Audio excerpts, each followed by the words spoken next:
rowdy fans. Thank you. Okay, so today I'm just going to take some time to share a little bit about my life, the story, some of the things that God has done in my life, and talk about growing in confidence and knowing about the love of God, the favor of God, and our destiny. And I just want to take a minute for you to see my family. And my husband and I are in the center on the top there. I've got brown hair there, not blonde. And that changes often. And my daughter, our oldest daughter, Stephanie, is to the right, and she's married to Bo.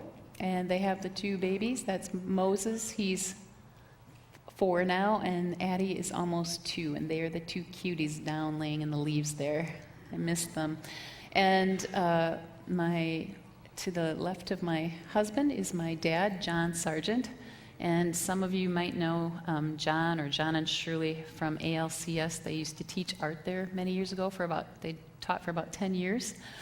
And my son, our son Chris, and his wife Leah, and he's our youngest. We only have the 2. And Leah is Leah Steinke. She comes from Joe and Angie Steinke's family, and many of you know Joe and Angie from Lake City days and from Mad City.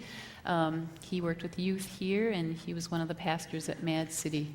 So it's just a small world. Chef and I always used to think it was funny when Leah and Chris were dating if we ever became family members together because we're so different. But we really love Joe and Angie very much. And my kids right now, all of them and their families and the babies, they all moved to Kansas City, Missouri in August, so I do miss them. But I'm sure my daughter is praying for me this morning. She texted me last night to say that she was. So anyway, that is our family. So my husband and I have been married for, it'll be 30 years in June. And we've known each other since we were 14. So it's been a long time, and we're not bored with each other yet. He's my best friend. So anyway, we also just got back from the women's retreat, and we had about 100 women that joined together. Some came on Friday night, but yesterday was the big day together, and we learned about our identity. And there were 4 specific identities that we looked at yesterday, one as daughter, another as the beloved of Christ. We looked at being a warring bride and being a servant's queen. And we had many speakers, many women from within the body here, church families sharing, and it was an awesome weekend. And we looked at our identities and maybe what's been stolen or what we've believed incorrectly about ourselves. We wrote some of those things down on rocks. And then with some might, we said enough is enough, and we threw them into the water to get rid of them, or into the woods, however far you walked. The women walked, and we came back and celebrated and made banners with our new identity. And it was just a really warm weekend of just God's sweet gentleness and just restoration. And some women, had some small rocks. Some people had big rocks. Some people had like handfuls of rocks that they took out to launch, So it was however God impressed and spoke to the women, that's what they dealt with. And, He wants us to be free. He wants us to walk in victory and to shut off those lies and to take on and believe who we really, really are in Christ. So it was a good weekend. So today is a bit of being out of my comfort zone. I'm not that great of a speaker. I'm not highly educated. I honestly said this in first service, but I actually don't know all the books of the Bible in order. I actually use I thumb through. It's pretty bad.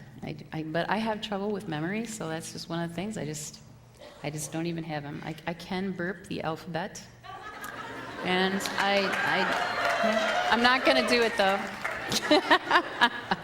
And I also know the 50 states, yay, from that song you learned in like 3rd grade. 50 nifty United States. Okay, But I am just a simple, ordinary person, and I'm just trying to be obedient to what I feel God is asking me to do.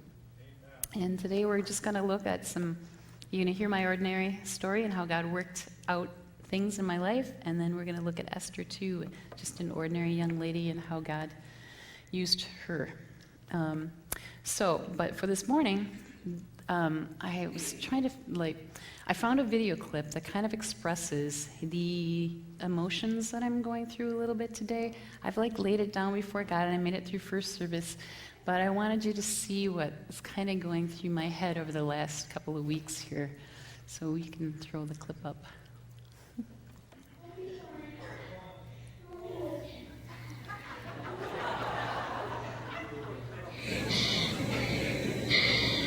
Here goes something, I guess.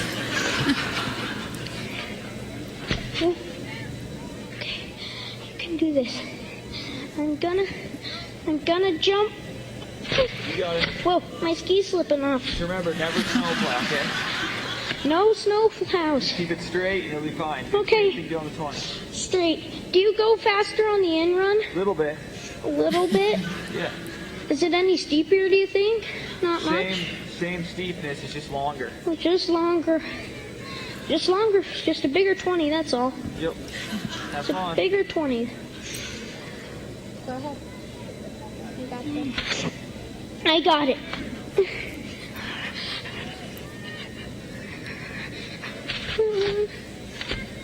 It's fine. You'll be fine. Okay. Here The longer you wait, you'll be more scared. I go.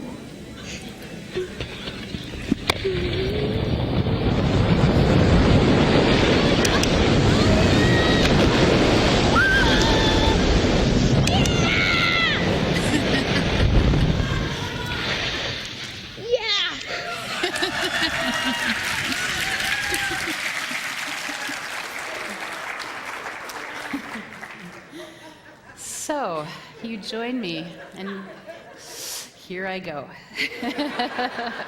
Round two. So God stretches us out of our comfort zone, and we just need to say yes.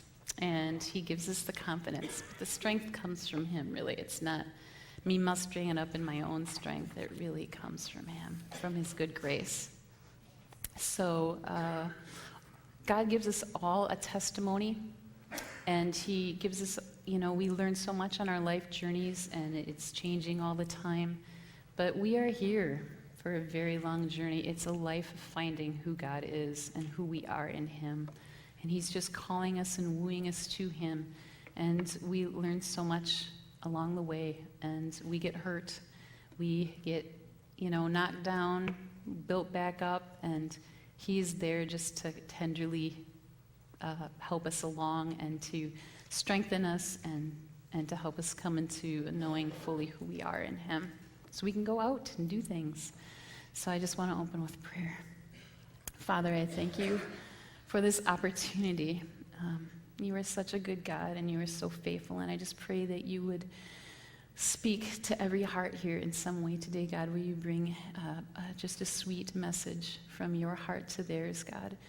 Show them how much you love them. Show them the beauty of your grace and of your goodness, God. Show them that this is a time of favor that they're in, and show them the purpose of their identity and their destiny in you, God. Have your way this morning. Get me out of the way. Speak through me. Help me to think clearly and to speak clearly. I just commit this all to you, for you get all the glory today. This we ask in Jesus' name. So growing in confidence. In my early years, my mom and dad became Christians when I was about 8 years old, and they were radically saved, filled with the Holy Spirit, started going to all of these meetings and concerts, and people were being delivered and healed, and it was a very exciting time when I was a little kid, because I was surrounded by it. I swear we did things every weekend. We went out, or during the week, by different Bible studies, and we drove a long distance for them. And it was very exciting. I remember having my children's Bible and just reading and praying when I was little. And I really genuinely loved God for being an 8-year-old, 9, 10-year-old. And, you know, you set in, you get a little pulled when you get a little bit older in your teen years. Maybe you start questioning a little bit about God, and you have all the peer pressures around you. And I still did genuinely love God and wanted to follow after him. My aim was for him, and we were involved we moved from a small farming community up to Madison area in Wanakee, a little bit bigger town. And we came into church for some of the time, and I met Jeff at Evangel Life, and we were 14 when we met in youth group, and we started kind of secretively dating until I was 16, and then we dated. And right off the bat, I think we were pretty committed to each other, and we figured pretty much that we would get married, you know, someday. So we had dated, and just knowing that, I think some of our guards were down a little bit as far as keeping safe boundaries with our, physical relationship. And, I went away to college, and I was very homesick, just being away from my mom and dad, and very lovesick for Jeff. And man, I had the worst time in my first semester. I took 2 hard classes and one easier one. And I failed those 2 classes. There was a chemistry and a biology. Nothing stuck. I went, and I think because of all my fears and being away from home, I couldn't, nothing jived. It was like reading words on a page that meant nothing. It was like a foreign language. And I just kind of disconnected, and I was a little afraid and depressed when I went away. And by the second half of the year at school, Jeff would come and visit sometimes on the weekends, or I'd come home, and I found myself pregnant. And that was a very scary thing, because here I was a pretty good Christian girl, and I love God, and here I am pregnant. And I didn't know what to do, and I tried to figure out what I should do, and because of shame, I did something that I regret even today.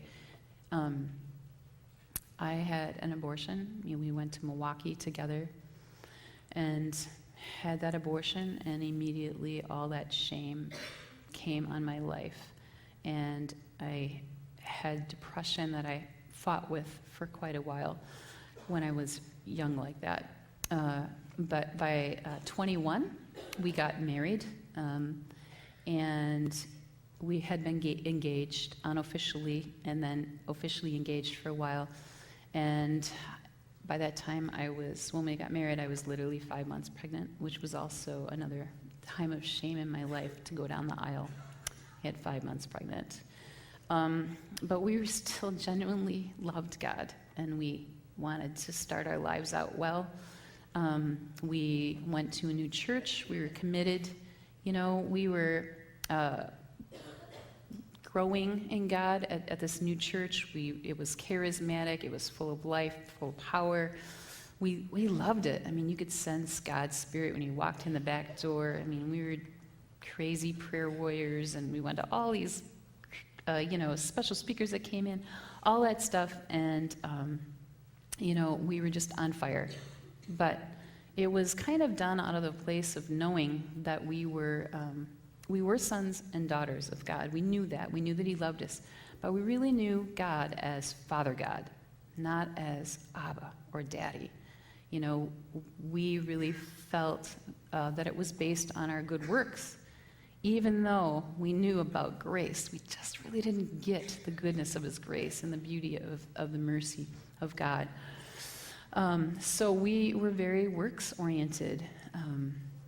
We started that exhausting cycle of striving. I did. So if I performed well and I felt good about myself, then maybe God would feel the same about me. And I felt like I was kind of trying to earn back what I had lost because of my shame that I hadn't really dealt with. And, I felt like even though God forgave me, he had to forgive me. And that he was just putting up with me as his child, not that he loved me, despite my mistakes.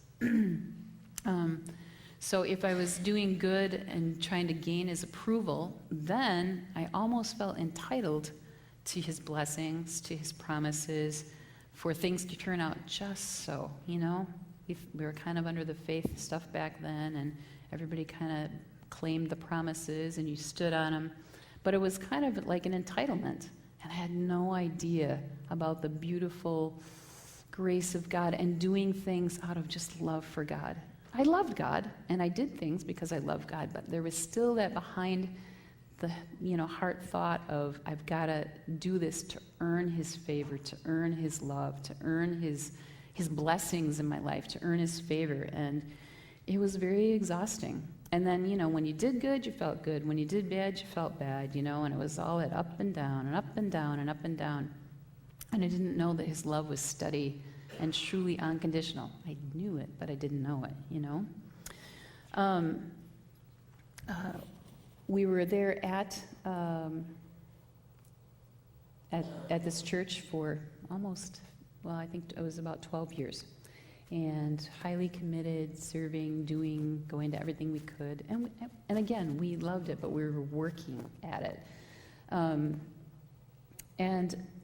Our church went through some major struggles. One of the church leaders was sick and didn't respond well and got kind of off in her thinking a little bit. And the church split, and at the same time, because we were so charismatic, we were having all these people come in with prophetic things and supernatural things, and we found out some of the prophetic or the supernatural things might have been a little bogus and made up. That was just devastating to me, to think that God would allow people to go around and mess with people that way. And I didn't understand. I took offense with God with some of the stuff that was happening in our church. I felt let down by God, let down by our authority figures in the church, and I began to really not trust mankind, and I really lost a lot of trust in God. I knew that God was real because he had touched my life so much along the way, so I couldn't doubt that he wasn't real, but I just couldn't quite trust him. And I entered into what I would call my dark night of my soul. And with all that disillusionment and then this undealt with shame that I was carrying and a little bit of depression, it just was like accumulating. And then my sister-in-law, Jeff's sister, her husband had just become a believer, and they were just married for 6 months. And he was a cab driver in Madison, and he was murdered on duty on the west side of town. For whatever reason, that just pushed me over the edge, because it was just, God, like, here's this new believer. How could you let this happen? How could you do this? And I was very offended with God. And I really just doubted his goodness. I didn't know if he was good anymore. I didn't know if I could trust him. And that put me into a breakdown. So I threw out everything that I believed, except that I knew that he was real. I knew that he died for me on the cross and that my sins were forgiven, and that somehow he loved me, but I didn't know the rest. Everything else I just threw out. So I was very, very, very depressed. I was incredibly anxious. I used to pace our house, wringing my hands like this for hours and just replaying everything in my head. Never shutting it off. I couldn't listen to anything negative, no negative TV shows, no news, none of that. Anything that was negative. I couldn't read the negative Psalms, the ones where David's really down. Those would spin me into depression, because I related so closely to David when he was so depressed and so anxious and in those deep, dark places, because I was right there with him, and it was too much. It was too much. And I had to fight. I lost a ton of weight at the time because I could barely eat. I wasn't sleeping. I was so depressed and so anxious, and I had to go and get medication. I had to go to therapy. I had asked for healing prayer, Christian counseling, regular counseling, ways to cope, breathing in a bag, taking medicine, making sure I had my medicine in my pocket in case I hyperventilated, in case I got anxious. Working that way, I couldn't drive across the belt line. It was just like crazy. And it was it was hard because I was not functioning well as a mom. These are my kids' main years. They're, from like 4 and 6 on, they were 4 and 6 or whatever when I would have started. And, I missed out a good chunk of their life. And I gave what I could. I went to what I could. I gave my energy as much as I could to them when I could. And my husband, I wasn't a good wife. I was kind, I was quiet, but because I hated myself so much, I couldn't give to my husband the way I needed to give to him. He was a very dear man in the midst of a decade of great, destruction. I literally slept on our couch for about 10 years, most nights, because any jostling in the bed would make my heart anxious. I had to put the CD player out, on the table and just listen to every good worship thing.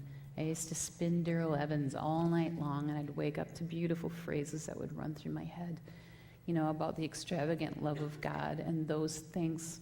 It was starting to know and hear about God's love for me that started to bring me back out of my pit. So my turning point really was when we started to go to Mad City, where I had heard a new message that I swear I never heard before. And it was a message of grace and love.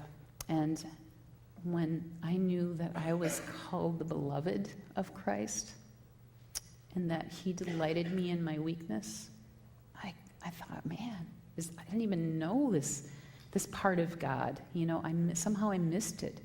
But that was the beginning of change. So I want to read to you Psalm 40:1-3, because this is my heavy part.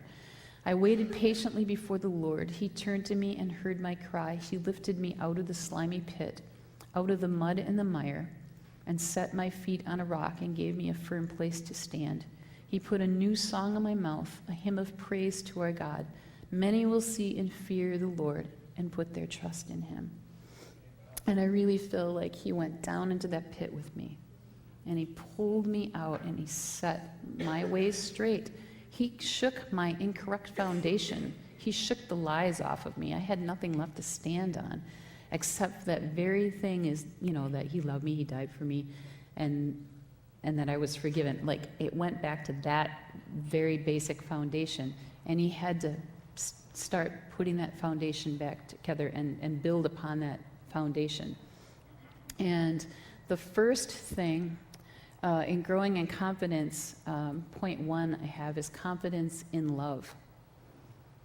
And that was the main thing. I had to get back to the place where I actually knew that God loved me. And that's where my healing began.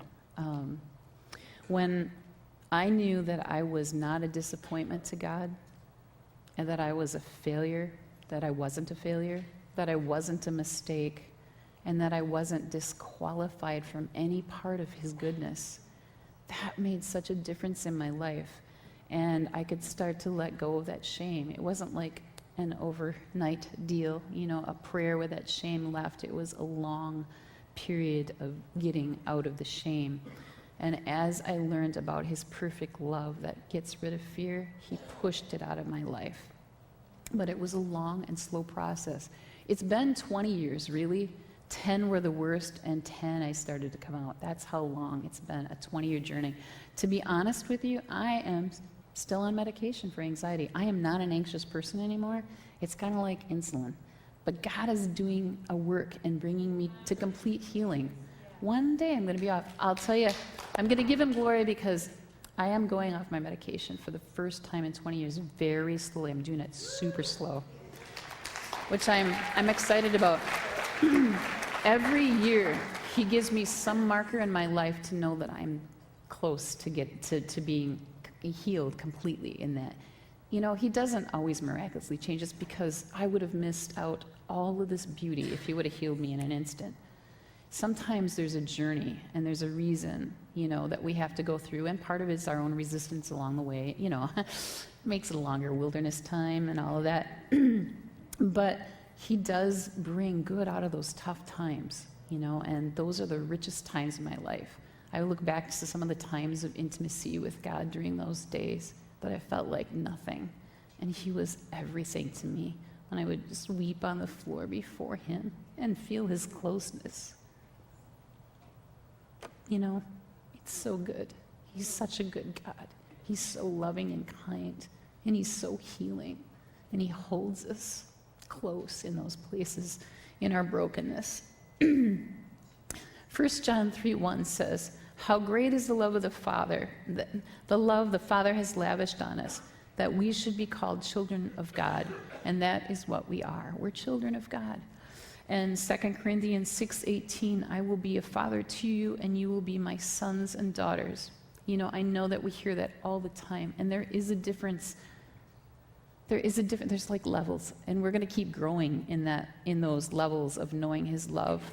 But to start out, you know, even though I knew a son and I knew him as like Father God, you know, when I started to know him as this beautiful, loving Father that cared all about the junk in my life, and that he wanted to come and heal and bring restoration, and that it didn't matter about what I did. It wasn't about my works. It wasn't about anything I did. I couldn't earn anything from him. I could stop striving. I didn't have to try anymore. I didn't have to earn his love. It just came. I already had it, and he loved me, and I just had to come into that knowing of that. I was very much like an older brother, you know, with the prodigal son, with a prodigal father who's very wonderful at lavishing love on both sons. But I was much like that older brother that was just out in the field, busy doing the work, and not realizing that I could have been in the house having a party. You know, I mean, we got to do both, but I didn't know the goodness that was in the kingdom for me already. So that, knowing the love of the Father was very foundational for me. The second one is knowing the love of Jesus. And this was also a major, major revelation for me. John 15, verses 9 and 15. I'll just read them right together. "As the Father loves me, I have loved you. Now remain in my love. I no longer call you servants because a servant does not know his master's business. Instead, I have called you friends, for everything that I have learned from the Father I have made known to you." Just to be known as a friend, to not be a servant, to not be a worker in the kingdom, you know, like some worker bee, you know? We're just doing the stuff, and it's like, ugh. That's, you know, it's striving, and it's like, but to know that I'm loved and that I'm called a friend, and he's revealing things to me, he's revealing the heart of the Father to me, was so good. And during this time, I learned about the Song of Solomon, which is a beautiful love story. And it is one of the life-changing little books in the Bible for me. And I do want to say, men, I'm sorry, it's a love story. But a lot of times we have to deal with the war stories and people getting impaled and heads being chopped off. And today you're going to have to settle for a little bit of love, right? A little bit of love story.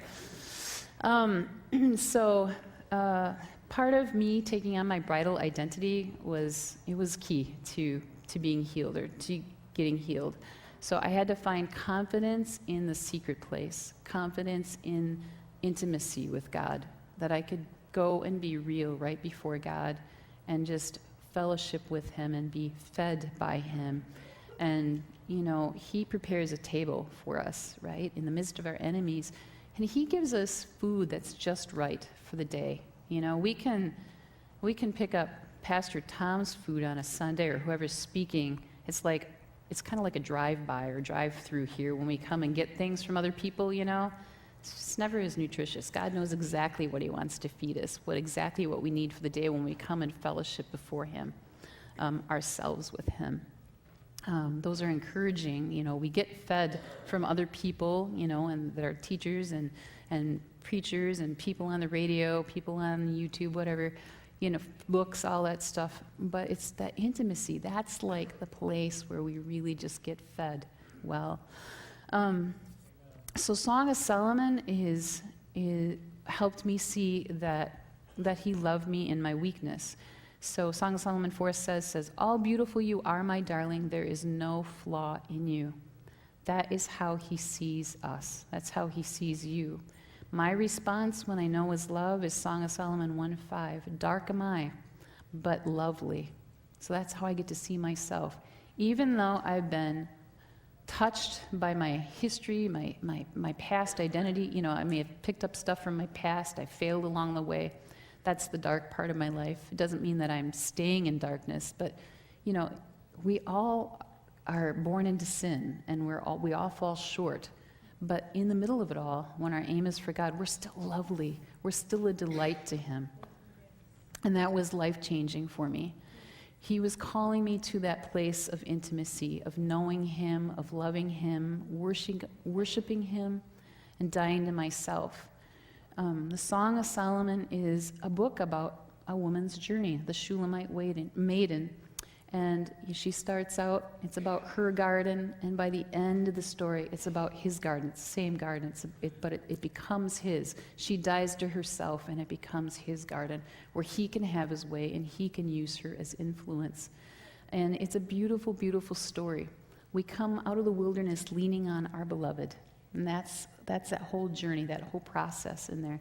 And he teaches us different things. So that was very important for me to learn about how much he loved me. It was so important to me that I actually got a tattoo when I was 40 that says, I am my beloved's and he is mine, because that made such a difference in my life.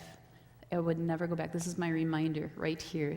If he's going to place me as a seal upon his arm and upon his hand or upon his head, I'm going to place that reminder that he's my seal. He's never going to let me down. He's always going to love me no matter what. Part C, let's see. We got the love of Christ, the Father, love of Jesus, and then love unconditionally. God loves me in my weakness, so I finally knew that I didn't have to fix myself to go to him. I could come as I was, broken, messy, dirty, full of shame, full of ugliness to myself, and full of all my junk, and just I could take it to him.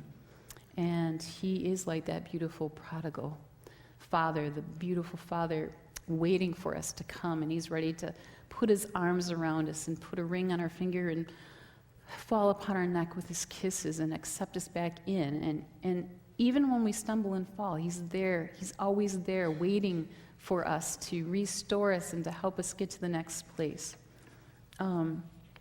Also, my journey, I told you, is like with this hard stuff, and who knows, I might have some hard stuff I will have hard stuff down the road.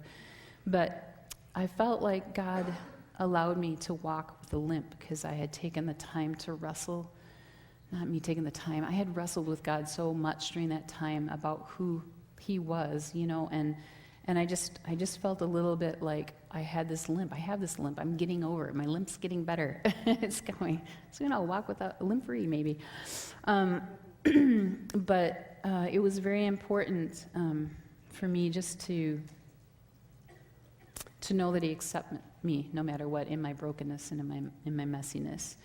2 Corinthians 12:9 and 10 says, my grace is sufficient for you, for my power is made perfect in weakness. Therefore, I will boast all the more gladly about my weaknesses, so that Christ's power may rest on me.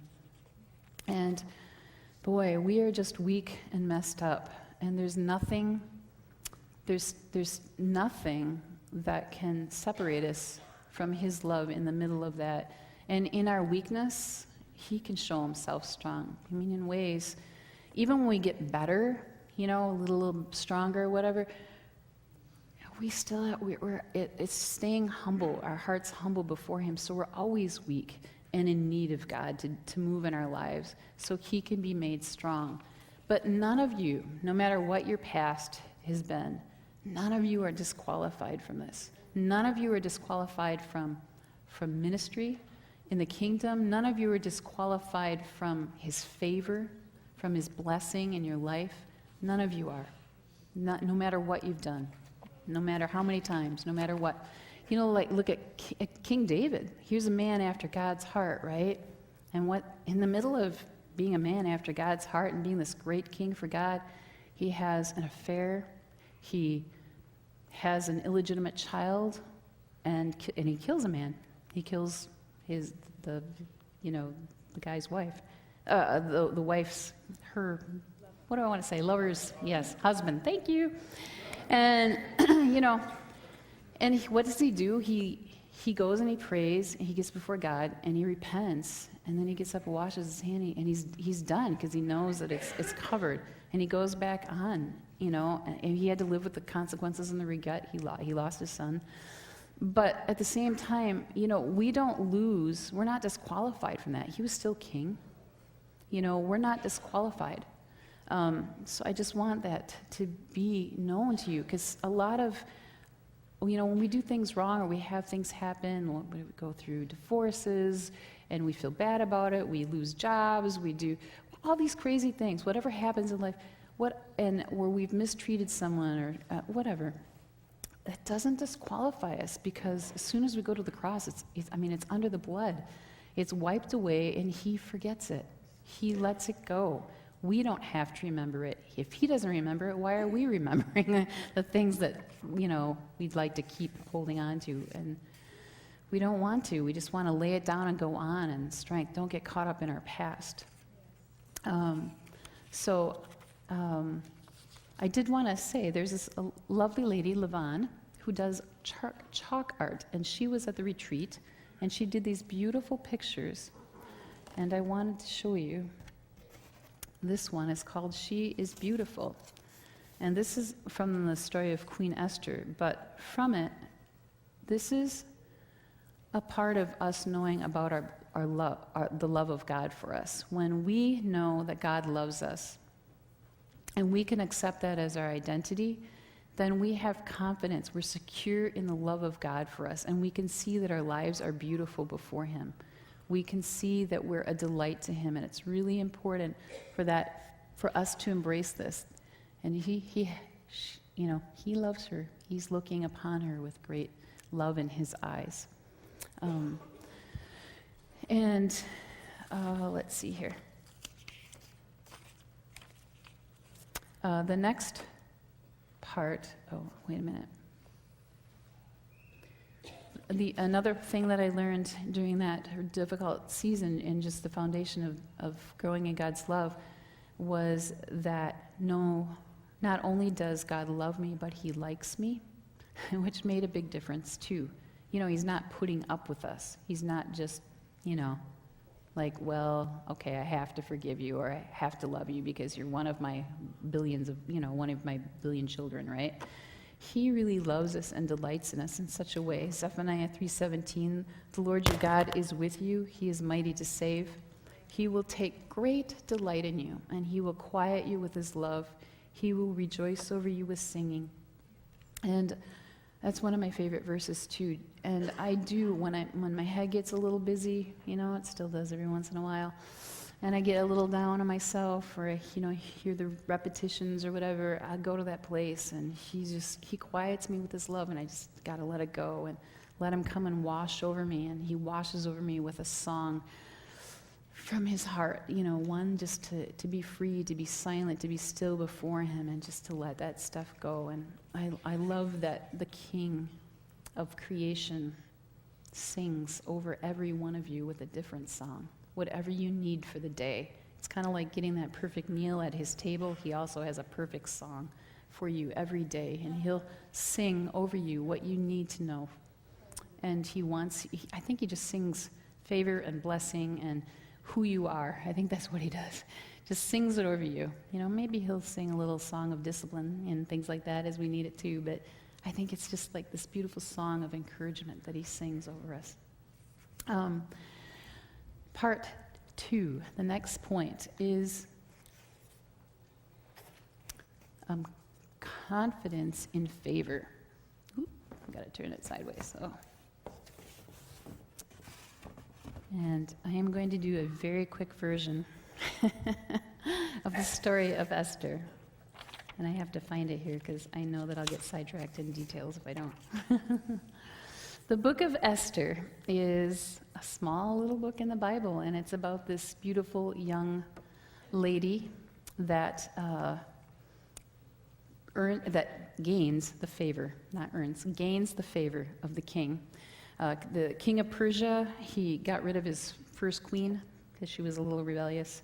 And they went out and did a search for a new queen. And the young lady, just an ordinary lady, young lady, Esther, she was a Jewish young lady, and she became the queen. She won the beauty contest. They had a big beauty contest, and she became the queen because she found favor with the king out of all the others. And she was crowned queen, and there is an evil second-hand man to the king. His name was Haman, and he took offense with Mordecai, her cousin, and he wanted to annihilate all the Jews, this certain people, and he wanted to get rid of them. And Esther's cousin, Mordecai, he was Jewish, and he reminded her of her favor with the king. He said, Esther, you're the queen. If you don't go do something, God could find another way, but maybe he's put you here for just this time to do something. You've got the favor. You're the queen. You're in this position. You've got his favor. Go to him. And Esther, her response, I got to find it here. I'll read this part. She responds to Mordecai like, what can I do? And the king hadn't called her to him for over 30 days or so. And if the king doesn't call you in this situation, you go in to the king and present your thing, you could be killed. You just don't take that kind of initiative with the king. But this wasn't the case. He had favored her and loved her. And so he said, she said, what can I do? The king hasn't talked to me for over 30 days. Not even the queen can talk to the king unless he extends his scepter. And that's what he would do. He'd put his scepter forward and would say, okay, go ahead, approach the throne and make your request known. And then Mordecai, her cousin, said, he sent back this to her. Do you think that because you're in the king's house, you alone of all the Jews will be able to escape this? For if you remain silent at this time, Esther, relief and deliverance for the Jews will arise from another place, but you and your father's family will perish. And who knows but that you have come to a royal position for such a time as this? So, who is Esther? She's just this simple nobody, but somehow she sovereignly ends up in this place of being queen. She wasn't that confident, and except that she knew that she had the favor of the king. She took a risk. She stepped out of her comfort zone, and even if it meant death, to save her, the Jewish nation, the Jewish people. And she went forward to the king. And she stood in the hallway all dressed. She fasted for 3 days, and she got all dressed up beautifully. And she waited outside, kind of like hoping that he would catch her eye or his attention. And he saw her, and he said, Esther, come in. And she came in, and he put the scepter forward, and he said, go ahead, ask anything, and I'll give up to half my kingdom. And with a little process that happened there, she eventually tells him that this man, Haman, the evil guy, the second-hand guy, is out to kill her and the whole Jewish line. And by the end of the story, Haman is killed. He's hung on gallows, and Mordecai, her cousin, receives his place of honor, his position, and is right with the king. So it's just a beautiful story of where, when we're put into a place and a position and we have the favor with the king, that we would go forward and ask and just know his favor upon our life. So there's two parts of favor. The first is favor with the Father that I wanted to talk about. Okay. Ephesians 3:12. In him and through him we may approach God the Father with freedom and confidence. So in him and through him, that is Jesus, through what he did, we now can approach the Father with freedom and confidence. What a beautiful verse. and favor through Jesus. In Hebrews 4:16, let us then approach God's throne of grace with confidence so that we may receive mercy and find grace to help us in our time of need. And even beyond our time of need, just, when we get to approach the throne of grace anytime. It's such a beautiful thing. So the Spirit of God is with us right now. When Jesus was in the synagogue, we'll go to the year of the Lord's favor, I'm sorry.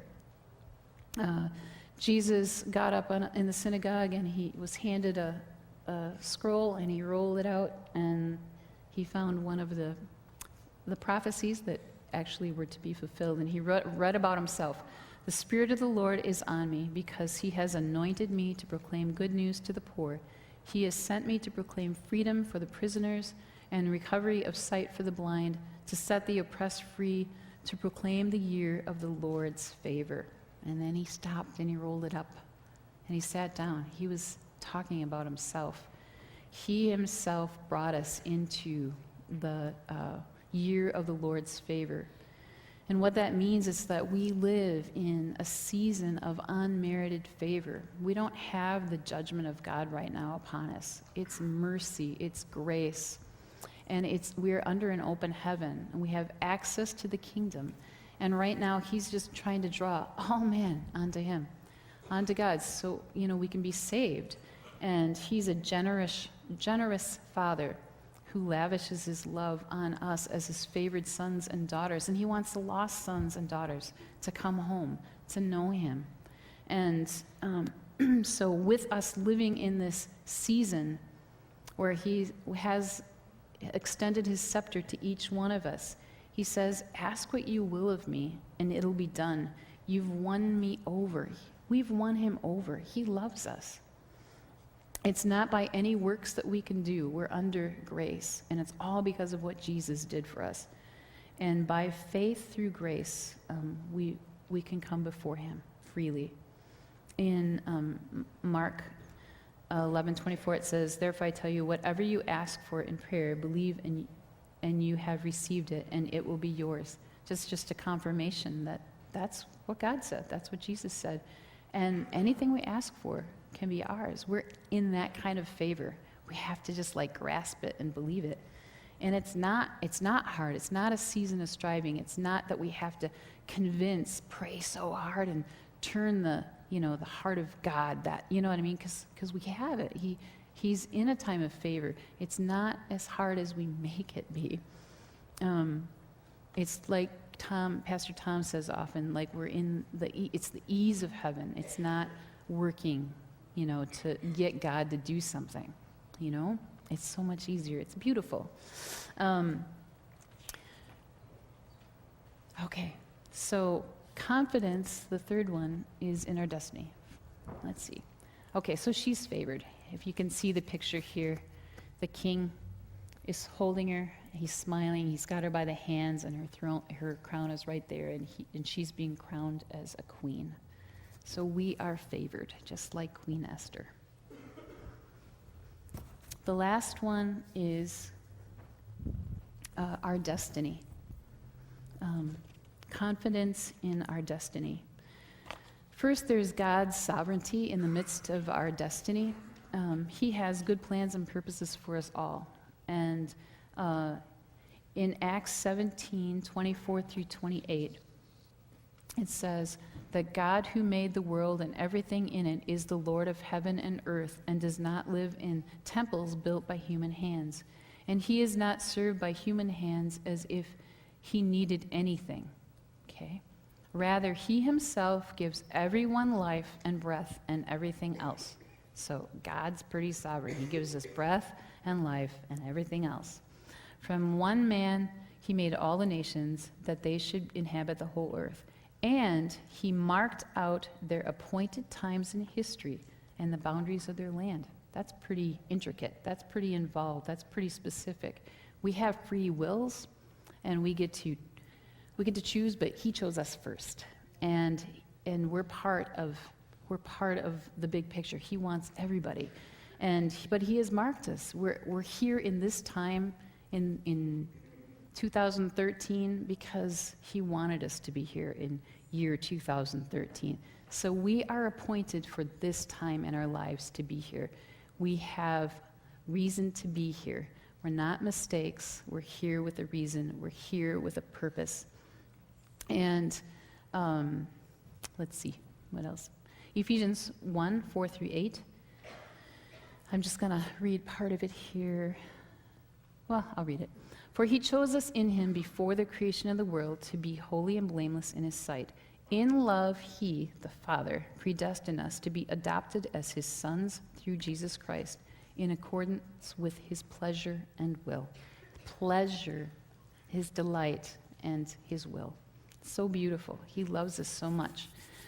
And this is just to end this way about destiny, is that, again, what Mordecai said to Esther is, for if you remain silent at this time, relief and deliverance for the Jews or other people, think about it this way, if we're reading it for ourselves today, that relief and deliverance for other people will arise from another place, but you and your father's family will perish. And who knows but that you have come to your royal position for such a time as this. So we are all queens. We are all kings. If you guys want to relate to King David, guys, do that. You are a called king, and we are called queens. And we have a mission to do. We have a destiny and a purpose. And originally, just thinking back to Adam and Eve, when they were in the garden, their destiny, their purpose, God gave them. He released them to subdue, multiply, and take over the earth, right? And it's more than just like getting married, having babies, multiplying, you know what I mean? That kind of thing, and subduing the earth that way. It was more than that, even though that would happen. Subduing, it was to reign and rule. They had all authority to take care of the kingdom. And when sin entered, it changed things. They didn't lose their destiny per se, but it was changed because sin entered. And then Jesus came along like Adam the second time, and he was a man that was perfect and of the Spirit. And he gave us, when he died, he gave us those rights back to what Adam had lost in the garden. And Adam and Eve, they were both at fault. So we gain our authority back and our position back through what Jesus did for us on the cross. So we are to subdue the earth, and we are to proclaim, now that we have the message of Jesus, we can proclaim that to the lost and hurting world that needs to know. People are longing. People are dying daily without knowing any love of God. God, I think, reveals his love in different ways, but maybe not hearing specifically about the gospel through Jesus. And that's kind of our mission. We're to take it out and go to the world and proclaim the good news, just simply by who we are in our realms that God's given us to move in our families, with our friends, on our jobs, all of that. We take the kingdom. We're his representations now, and we take it forward, and we share the goodness, and we are under his favor. So that open heaven is what we operate and move out of. And today, I just want to end this way. We all have Hamans in our life. It's our enemy, Satan. And John 10:10, the thief comes to steal, kill, and destroy. And I have come to give you life, and life fully. So Satan wants to rob us, to steal our identity, and keep us trapped under our old ways. And we all have Mordecais, or we can all be a Mordecai, where we're spurring each other on and reminding, Mordecai reminded Esther of her destiny. And we need to remind each other of our destinies. And we need to be reminded of our position and that we're queens. I'm going to hurry here. And we need to know our royal position. we're kings and queens.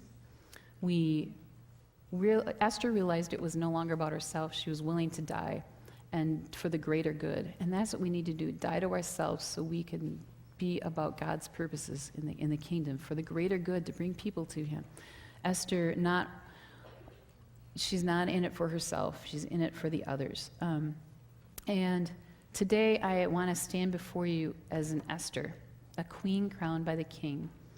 I am royalty. I don't look too impressive on the outside, and I don't think I'm really impressive on the inside, but I don't speak that well. I'm not a polished person or highly gifted, but I have the favor of my Father. I have the favor of my King. He loves me. He delights in me. He does not disqualify me from my past. Did I earn anything? Absolutely not.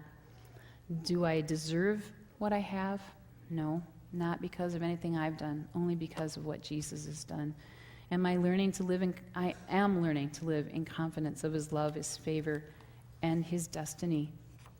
And this is how I just want to close, where we bow our heads and just receive a call. And this is a call for us to be kings and queens. So I'm going to stand before you now as a Mordecai. Some of you may not feel like a king or a queen. Maybe you've lost your confidence in God's love, in his favor, or you've lost sight of the purpose of your destiny. And we're going to pray in a minute. But I say as a Mordecai to you, there's a world of hurt all around us.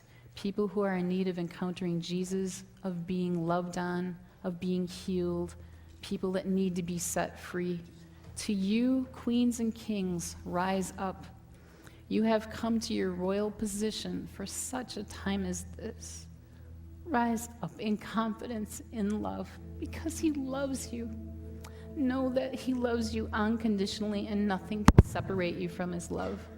Rise up in confidence of favor. Know that you're in a season of grace, and that you are highly favored, and that he delights in you. Rise up in confidence of destiny, and know that you're not living this day by chance, but by a sovereign choice of God and for this appointed time. The scepter of God is extended to you. The scepter of the King is extended to you, and the favor of God is upon you. Do not remain silent. Do not remain silent. Boldly approach the throne of grace and know that it's always with you. Take your royal position before the throne, and take your royal position when you leave the throne room and go into the world. Say yes to your King today, and say yes to the position he's placed you in.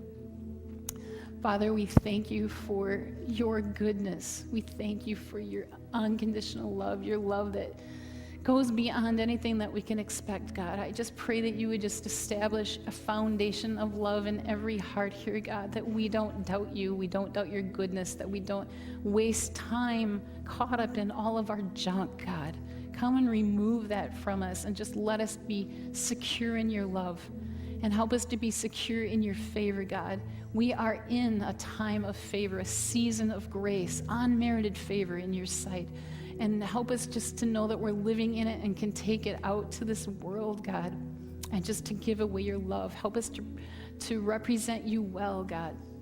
We just stand up and say yes to you, God. We say yes to being a spokesperson for you, to being a king, to being a queen you've called us to be. And I just pray, God, that you would just release this revelation deeply into people's hearts, God, that we just go and we're challenged and we're lighter, and we just know that we're in this great season of favor before you, God, that we stop striving, that we stop working so hard, and we just enjoy your presence. Just have your way in every heart here, in Jesus' name. And then ministry teams can come up and pray with anybody that would like prayer. And I do want to just do one quick call. If you have to go get your kids, please go. But for anybody that doesn't know the love of the Father at all, that they've never experienced close fellowship please just come forward and ask someone to pray with you, and we'll lead you into a prayer of salvation so that you know him. Don't miss out on this great love. Don't miss out on this love that changes your life. He is a good God, and he has many good things for you. Nothing disqualifies you from that love. So come forward. Thank you.